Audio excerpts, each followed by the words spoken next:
Welcome. I'm really excited to talk to you today about creating SMART goals. We are going to get started in just about 1 minute. So grab your paper and pen and make sure you are ready to write down some notes and get ready to learn about making SMART goals.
All right, welcome. Thank you for joining me today. I'm always super excited to talk about creating goals. It's something I have been doing since a teen. So for the last 25, 30 years, I've been creating goals. My 9-to-5 job also was very focused on helping my team members create goals to be able to help them move to the next level, whether that was getting a better job, improving the job that they were currently in, or setting goals at home to help create that work-life balance and really help them find out what was important to them and maybe why they were getting stuck. I just love goal setting so much. This is one of the things I really love. So I've been really excited about today. I am going to use a very common method of setting goals. We're going to get into that just a minute. But welcome. Drop your favorite weather down below in the comments. I want to see what your favorite weather is. Mine is summer, and today is a very rainy day, which I also get really excited about. I love to listen to the rain on the roof. I love to hear it. I love to see it. I love to watch the weather, the lightning in the clouds and hear the thunder. And I love counting between hearing the thunder and seeing the lightning. I grew up in a very, very, very small farming community in Montana, and the view that I saw for so many years growing up was just this gorgeous range of the Mission Mountains, and just how beautiful it was. There was so much sky, just these huge mountains, and we could just always see the weather move in. And I just love that. I love being able to see the weather, but summer is definitely my favorite. I love being outside. I love being on the water, which is really interesting because I have a horrible fear of drowning, but I love being on the water and just being in the elements in nature. And I feel like the weather just ties so much into nature. So drop yours below. I'd love to see what you also love about weather. Today, and I'm Georgia. I'm your host, Georgia Davis. I'm coming to you from gorgeous, scenic northern Utah, where I am on a mission to help you live a focused, driven life one day at a time. Today, we are going to talk about Act Smart.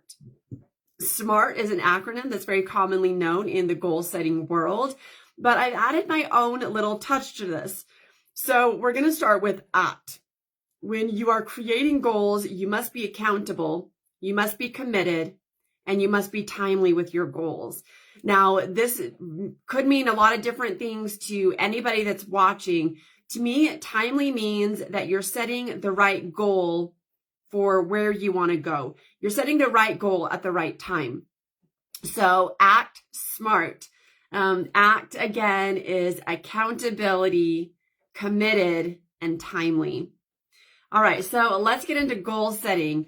Pull out your pen and your paper, or your pencil and your paper, or if you're taking digital notes, go ahead and jot down your digital notes as we're talking about this, because we're going to get right into this.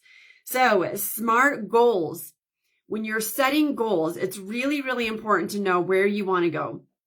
We use making a plan, our last session, and goal setting, or setting effective goals to create a roadmap for where we want to go. Doesn't matter where you want to go. That's totally up to you. But you need to create a roadmap on how to get there and a step-by-step process.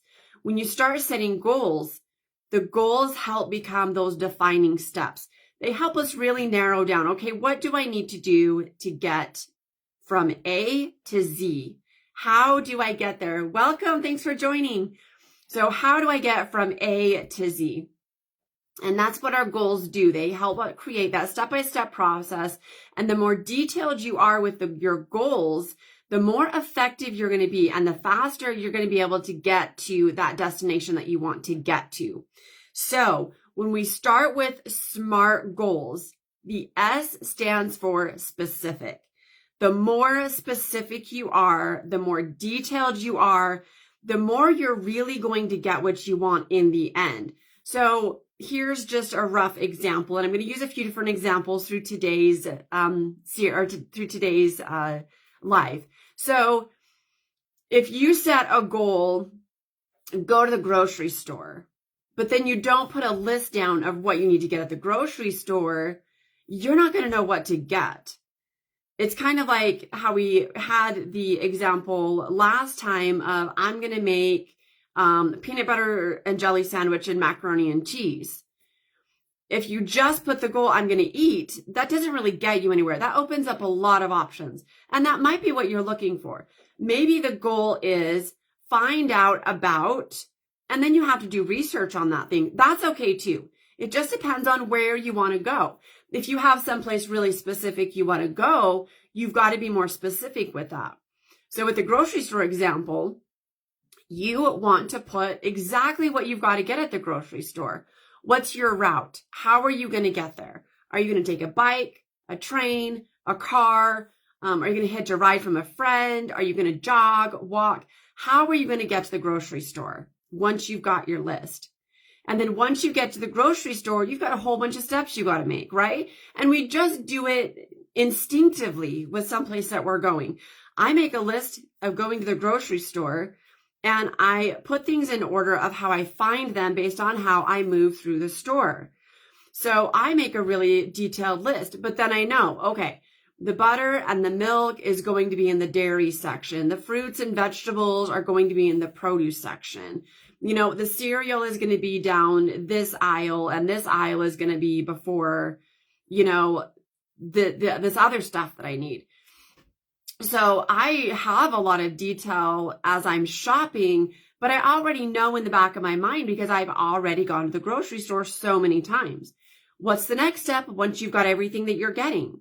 Well, then you got to go to the cashier. You got to stand in line, make sure you've got your money, make sure that, you can pay, and make sure there's bags, or you've got bags with you, or boxes, or however you're going to get your groceries from the store to however you got there. If you're carrying the groceries and maybe you decided to jog to the grocery store, maybe you've got a bag or something on your back or that you're carrying that's going to help you get the groceries home. Once you get home, if I'm making a meal, I've got to know I've got to put my groceries away based on what type of product they are. Do they need to be refrigerated? Can they stay on the counter? Do they need to go in a cellar where it's dark and cold? Where do those things go? And then what ingredients do I need to make a meal? What do I need to make a peanut butter and jelly sandwich? What do I need to make macaroni and cheese? So we have a goal to make a meal, and then we just break that down into smaller pieces, into steps, so that we can have a good meal. So that is what you're doing when you're writing something specific. If you want a car, what kind of car? If you want a bike, what kind of a bike? Do you want a red bike? Do you want a red bike with silver stripes?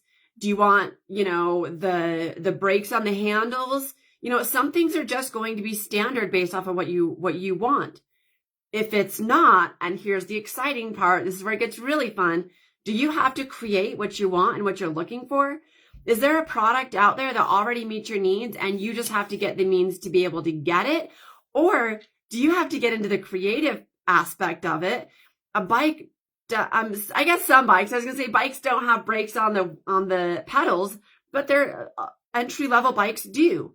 More advanced bikes have them on the handlebars. So what do you want? What color do you want it? What do you want to use your bike for? Is it mountain biking? Is it riding, around town? Do you need your bike to be able to fold up compact so you can throw it, on your back or in a car? Really, really matters what you're looking for. So write out as many of those details as you possibly can. Once we start talking about bikes, there are hundreds of different options depending on what you're looking for, what size you need, how you fit it to yourself. Are you looking for performance? Write down as many of those things as you possibly can for your goal. That's where you're going to put this, and be specific. The next one is M. It's got to be something that you can measure. If you're talking about emotional intelligence or managing your responses, that can be challenging if you're not journaling. Journaling is super important for measuring your goal, your progress on how you're doing on your goals. Now, one thing that makes it really easy to measure is if it's tangible. If you are trying to make more money, you should be writing in your goal, I want to make X amount of money by this date, by this time. And we're going to get into that at the end where we talk more about timing. But if you're really writing an effective goal, you're going to be putting down, I want to make $10 by the end of August 30th. I want to make another $10. I want that in my bank account. So what is that going to take from you to get $10 more into your bank account? Do you have to ask somebody? Do you have to get a job? What do you have to do to get that? So if I have $0 in my bank account right now, and by August 30th, I have $10 in my bank account, I know I can measure that. I started with $0. I ended with my goal. So you've got to make it so that your goal is measurable. How are you going to measure it? And you've got to figure that out. If it's not something tangible that's obvious that you can see, that measurable part is what is going to make your goal effective or not effective.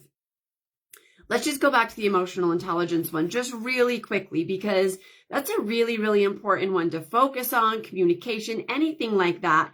And those are all things that take us to the next level, especially if we're stuck somewhere. If you're stuck somewhere and you're having a hard time getting to the next step, maybe it's anger, maybe it's your belief, maybe it's your self-talk, maybe it's you just don't have the knowledge you need and you need to acquire more knowledge. So how do you make that measurable? And when we're talking about those things, journaling is the way to go. So start with measuring. How did you respond? If you're working on emotional intelligence, what are your goals at the beginning of the day? You got to write them out. At the beginning of the day, you have to write what your focus is. And then as you're going through your day, observe your behaviors. And at the end of the day, then you write down, I responded to this scenario this way. My goal was to respond this way. This is what I noticed about myself. This is what triggered my emotions. This is what triggered me to do something that I didn't want to do or that I wasn't my goal to do today. And this is how I felt. So it's a lot of writing about the emotion, about how you feel about that, or being able to have really strong self-reflection to be able to process it in your mind. But you've got to be able to track it in a journal through writing or through an audio or video recording so that you can watch and see yourself. The other way that you can measure that progress, specifically, if it's something that somebody else is interacting with you on, like emotional intelligence. Maybe I get really frustrated and now I'm yelling at somebody. Maybe that somebody is who needs to help me figure out whether or not I'm improving in that area. Hey, John, I know I yelled at you earlier today. I'm really working on my emotional intelligence. I really, really want to be better. Will you help me measure my progress? I am trying to improve this so that my first response isn't to yell, that my first response is to pause and take a breath and then think about the scenario before I respond, and then respond in a way that's respectful to you as a person. Would you be willing to do that? John says, okay, that's great. Then by the end of whatever your period of time, maybe it's a day, maybe it's a week, maybe it's a month, whatever it is for you, then you can go back to John and be like, John, how did I do when you were interacting with me and this was a frustrating situation? How did I respond? Was it better than last time? And that person observing you can help you identify that. If you're talking about something that's internal, I don't know, maybe you're battling with depression, anxiety, fear, frustration, some other emotion that somebody else may not be able to see.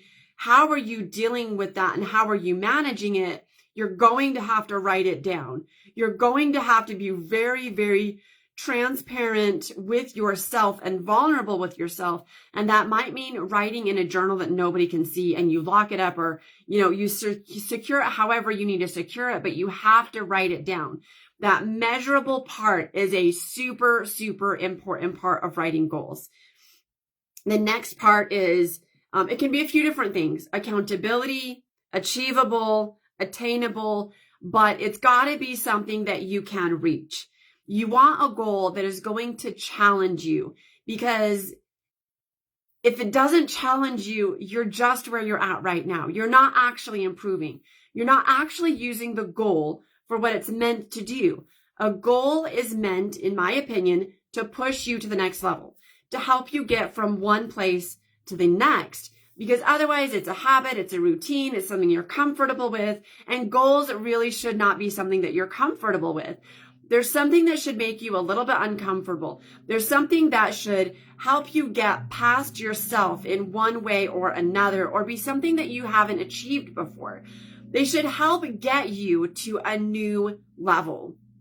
So it's got to be something that you can achieve, but that is going to push you. And on a scale from 1 to 10, 10 being you can't achieve it, and 1 being you do it all the time anyway, your goal should be around a 7. It should be challenging and move you and transform you in that area. Whether it's a small goal or it's a big goal that's going to take you some time to achieve, that's fine, but you should be able to get there. A big goal could be something like getting a certificate, getting a degree, learning or mastering a new skill. Those things take a little bit more time, and you've got to work at them just a little bit every single day. A great example in my mind for that is I want to become a Filipino martial art Kali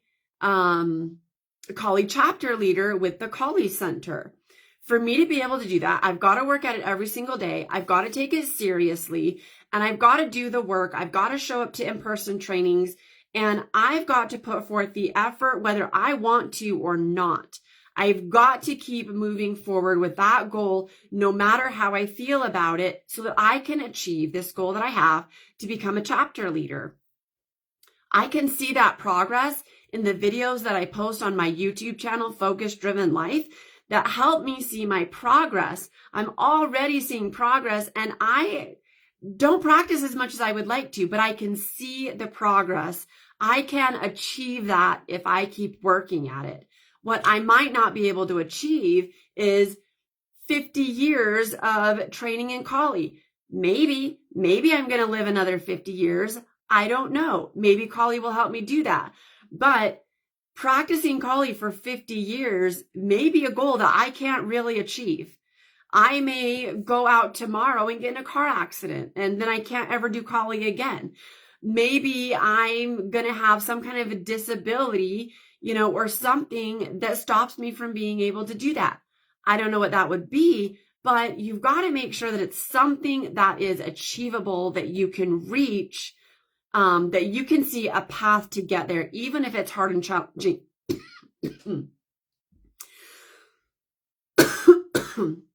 Excuse me, it should be hard and challenging. Okay, realistic. You have to be realistic with your goals. And there's a difference between something that's achievable and something that's realistic. I can't say I want to be another nationality and that I want my ethnicity to be something different. That's impossible. I can't do it. I'm white. I'm Caucasian. I can't all of a sudden tomorrow be another ethnicity. That's not realistic.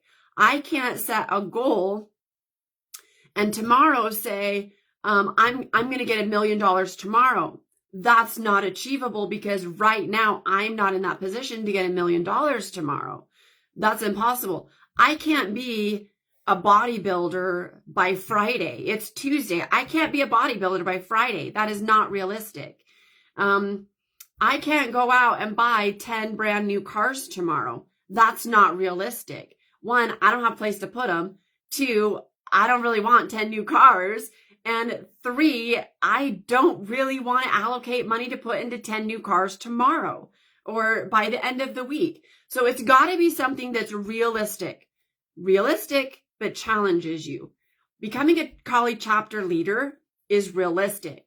I can't achieve it tomorrow. That would be unrealistic goal. But over a period of time, I can achieve that goal. So make it realistic. Oh my gosh, these always take so much time. Time and deadlines. Time is the last one, or timely is the last one in setting a SMART goal. So timely refers to you have got to do what it takes to reach that goal by the deadline. So when you make a goal, let's say I made a goal. Well, I've made a goal to be a college chapter leader.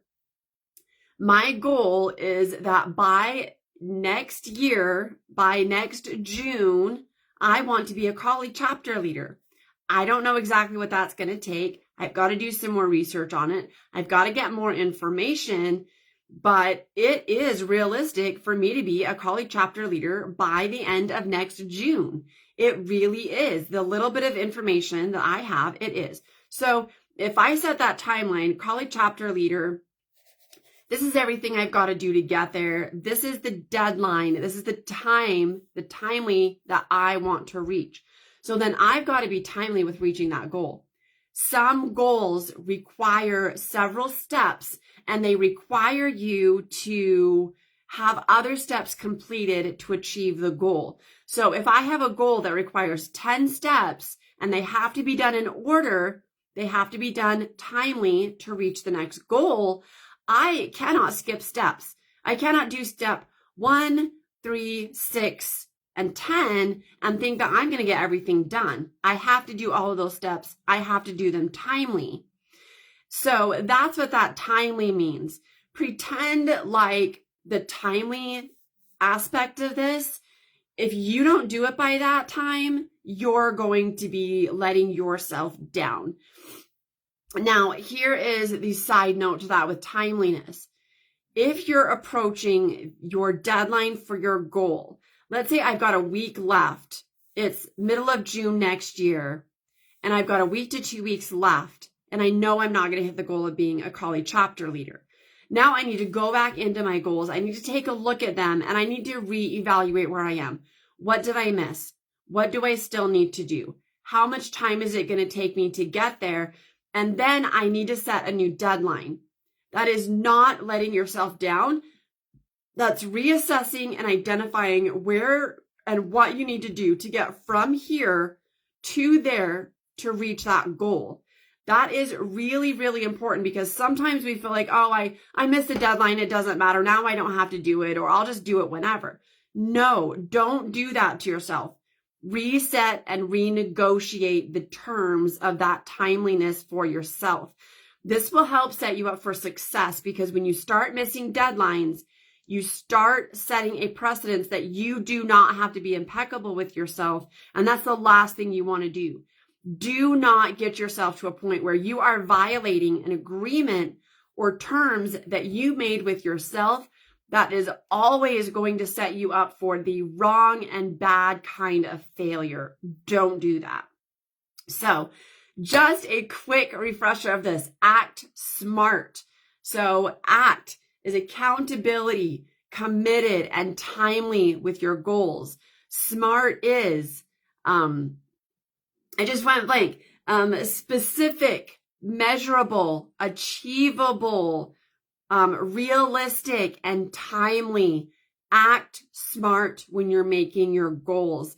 This is so important. You are going to exceed any expectations that you've ever had for yourself if you can set goals this way. And I'm excited to hear and see how you come out with these goals. So we are going to skip the breathing for today. So make sure you get that in. Make sure you take 3 just regular breaths. Take 3 breaths with your breathing exercise. So as you breathe in, always breathe in a beautiful white light, positive energy, kind of as a refreshing breath or drink of water. And then as you breathe out, imagine breathing out all of the tension or burdens or heaviness that's on your shoulders, letting go of worry and stress because that holds us down and it consumes the space and energy that we need to be able to create goals and be effective and productive. And then when you breathe in on those longer ones, hold that for 5 to 10 seconds, just count in your head, and then release it and release all of that negativity out of your body and out of your mind. Okay, so homework assignment for this week is 1 to 3 goals written in the Act Smart model. So write out 1 to 3 goals using these metrics and really, really maximize this. It's fine to start simple. It's fine to go easy on yourself. Just get something filled in each of those sections. The act part, not so much. Just keep in mind your accountability. You're committed. Be committed to your goals and your timeliness, and then write out the rest of those based off whatever your goal is. I love this model. I've helped so many people with this, and it always works. It always works.